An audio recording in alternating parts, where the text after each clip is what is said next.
Этот голос, который, я не знаю, такой проникающий вовнутрь в тебя, это просто мне рыдать хотелось. Настолько это было сильно, настолько это впечатляет.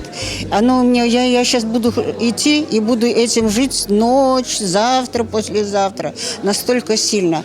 Так как он построил свою композицию подачи нам вот этого материала «Асабрия», это настолько искренняя, душевная влюбленность в этого человека, влюбленность в ее творчество, в ее личность, это все. И с какой любовью он это передал, вы делаете огромное дело. Потому что если мы со всех сторон вот возьмемся и будем вот так с такой любовью, с такой ответственностью делать свое дело, наверное, мы не попадем, иншаллах.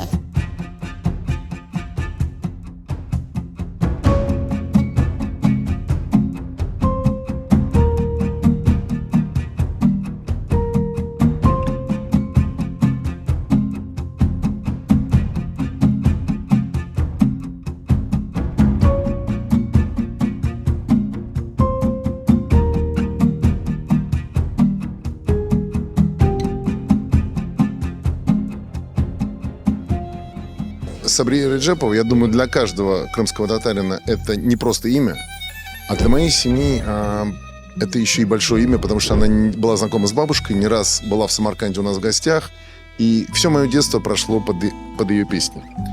Честно говоря, не сдержался и на последней песне просто разревелся. Спасибо. Чок саунс. Я просто хочу сказать, что молодец. Если у нас, среди нас, крымских татар, есть такая молодежь, значит, наше искусство и литература будет жить. Эмоции переполняют. Дай Бог ему счастья, радости, чтобы его это вдохновляло и дальше.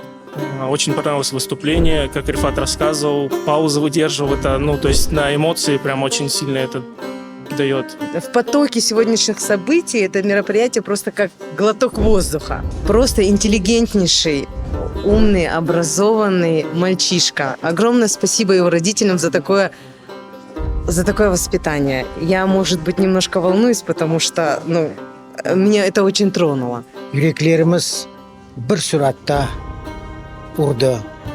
Bir duygularla duygulandık. Hem güldük, hem ağladık. Sağ olsun teşkilatçılar. Ve elbette beni gerçekten de çok kuvandırdı bu yaş ekim. Bu ten ekimi değil de ruh ekimi eken bu insan. Hakiki ekim. Yaş bu insan çok alkışlarga layıktır. Sağ olsun, var olsun.